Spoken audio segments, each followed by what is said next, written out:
What's up, guys? It's EDA here, and we're going to be doing a preview of the Arsenal versus Porto game. You might be wondering why there's no camera for this game.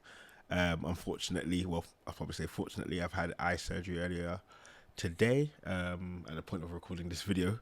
Um, but yeah, all is well. Just something that needed to be done. But not gonna miss getting this video out to you as it's a really important game from an Arsenal perspective, and probably might have momentum swings in terms of the title race as well. So going into this game, this is going to be a very interesting game from an Arsenal perspective. There's a lot on the line here, and I'll be honest with you, it's a tricky one. I think a lot has been said about the quality difference between Arsenal and Porto, and I think there needs to be a level of respect on Porto and a level of understanding of Arsenal's current position in terms of European history under Mikel Arteta. And Mikel Arteta has done a great job. As an Arsenal fan, we've had peaks and troughs with him, both in the league and in Europe. But Europe is one where we're yet to see his quality come through. I'll be honest with you. The moments I remember are the Sporting loss last season, where we lost Saliba and Tomiyasu. I remember also the performance against Olympiacos, and I also remember the semi-final defeat to Villarreal, and that's all in the secondary European competition, the Europa League. And yes, we've improved as a team. Yes, we've gotten better. Yes, our depth has improved, and it's improving as part of this season. But I think there has to be a level of understanding of Mikel Arteta is yet to prove himself, and this group of players are yet to prove themselves in Europe and in a big European tie in both legs. And so this is an opportunity for them to progress, for them to put a stamp on this season, get into the quarterfinals, something that Arsenal haven't done for 14 years, which is crazy to think about. And I'm excited. I'm really excited for this game. I'm going to try and be at this game if possible. So yeah, very excited. And I think, as mentioned, Porto are in great form, so they're unbeaten in their last five. They've also beat Benfica 5-0 as well. And Galeno, who you can see is one of the top scorers for them, has been instrumental in a lot of what they've done. He also should be proud because he's earned a Brazil call-up out of this. He'll be replacing the injured Gabriel Martinelli. That's just been confirmed by the Brazil coach, I think, a couple of hours ago. And again, that's a testament to what they're doing and what his team is doing. And they have a lot of potential and a lot of quality. I think there's a couple of players which we'll know about, obviously the Pepes of the world, Diego Costas of the world in goal, quality players, Evan Nilsson as well. Up top, Galeno, which we've spoken about, Gonzalez as well. And so it's something that they need to be aware of, and also knowing Porto, Sao and Varela are two players who work incredibly hard. And so that's something that Arsenal need to be aware of, and especially Sao, he knows how to play the game, if you understand what I mean, in terms of just being very smart and getting the referee's attention. And that's not a necessarily bad thing. It's a good thing, because you're going to need smart players if you want to make it further in this competition. That's clear to be seen.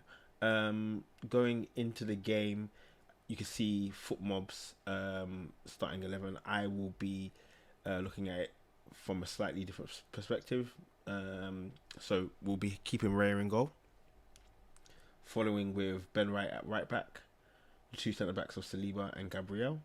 At left back, it was a tough decision between Kivior and Zinchenko. I'm not the biggest Zinchenko fan, but I understand what he brings to us in certain games and in certain positions and from an attacking perspective. So it was one I was actually leaning to Zinchenko for, because of the quality and because of kind of threat he can put.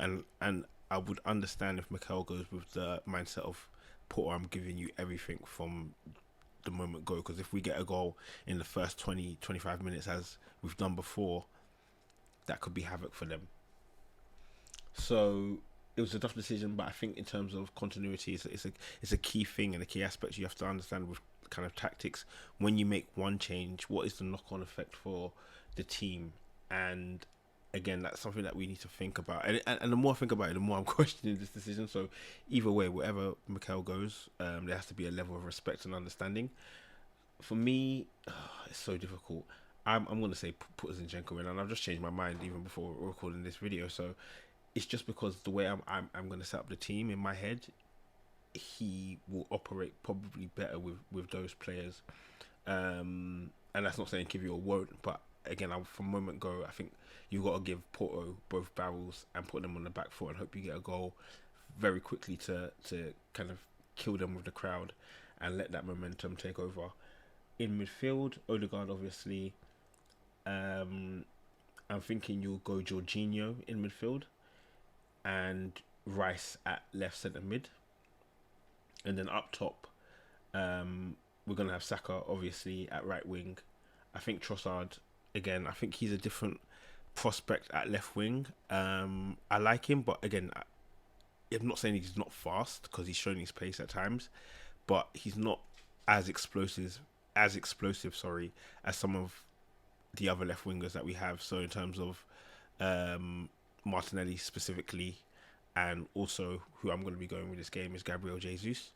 I think we need something different, and we need that element which Jesus will bring, and his interplay with Kai Havertz, who will be playing striker, in my opinion, will be instrumental. His link up with Zinchenko, who he knows well from City, and this is a big reason why I said, let's go with Zinchenko. Will be instrumental, and again, we need to, I think, for my opinion, give Porto both barrels from the moment go. So that would be my starting 11. You've still got Trossard off the bench. You've still got the likes of Reece Nelson off the bench. You still got the likes of Thomas Partey off the bench as well. And so that would be what I would go with. We'll just check out the rest of FootMob quickly. As mentioned, Gabriel Martinelli is injured. It was reported that he was wearing a boot at the game, and I think pretty much confirmed. Jurriën Timber as well, still injured. Him and Tomiyasu have just got back to full team training, which is great.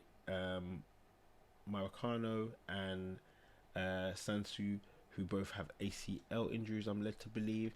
And yeah, the 1-0 victory, again, I don't think it was a fluke per se. I think Porto came prepared. They executed a game plan. Arsenal didn't enact their attacking element, which they've done numerous parts of the season, to be honest with you. But you're hoping at home in one of the biggest games of the season, if not, I guess, currently, one of the biggest games, if not the biggest game of the season at this moment. If we go out here, it will be a brutal disappointment, and questions have to be asked about Mikel Arteta's record in Europe, if I'm being honest. If I was being fair, I'd ask the question of any manager, and that has to be true with him as well.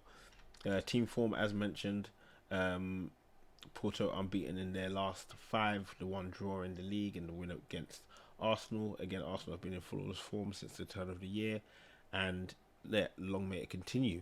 I think from a Porto perspective, I think if Galeno performs as well for them again, he will be one player I'm looking at. And from an Arsenal perspective, I'm looking at Gabriel Jesus if he starts, because his goal scoring record in the Champions League is a big reason why he's in the team as well. His record this season as well, not just overall with Man City, has been exceptional, and I'm looking for more from a man who came into Arsenal and who not only we expected a lot of, but who promised a lot, because he came from Man City with the promise of saying, I want to play striker for Arsenal. I'm leaving Man City because I'm not playing striker for Arsenal. You've played striker for Arsenal. You've been at the club for nearly 2 years or 2 seasons now. Your stats don't line up. Your durability doesn't line up. And maybe through no fault of his own, he's not lived up to that. And so when you look at the future of Arsenal, and we'll look into next season very soon, you'll say, where does Gabriel Jesus fit if we want a striker? If we're looking at Kai Havertz and he's looking a couple of goals later in the season, looking like a big threat to potentially going into that position next season, what's the potential for Gabriel Jesus? So I say that to say this. We have a lot to look at with Gabriel Jesus, and he needs to implement who he's going to be in this Arsenal team. My persona, or my role in this team that I've given him from day one, and where I eventually thought he'll land when we progress as a team, is that he will be mainly playing as a winger, as a rotational winger to support Saka or Martinelli, because he has that ability and it's something that he just needs to kind of take and run with. That's who he is. That's what we need from him. And he will occasionally play striker when as a third striker or as an optional striker. And in the future, you probably have to look at with age and availability. I think where Jesus is probably missing. Eddie, what's the future? I think he needs to be sold in the summer. Again, we'll go into that. Trossard, age as well. I think if he's willing to accept the role that he's doing now, then there's no problem there. He still needs to be again more effective when starting, which was a big criticism of mine. But I think he starts well when he's playing in that false nine position, when he's interchanging with Havertz in most games. Left wing when starting, I think we just potentially need to look at getting a more dynamic, more explosive winger. But yeah, I'm looking forward to the game, guys. Hopefully I'll be there live, depending on how I feel. But yeah, looking forward to it. Hope you are too. Please leave your predictions. Please leave a like.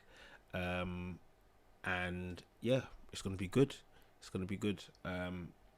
Hopefully Arsenal can do it, and we'll have a review as soon as possible. Thank you for watching, guys. Peace.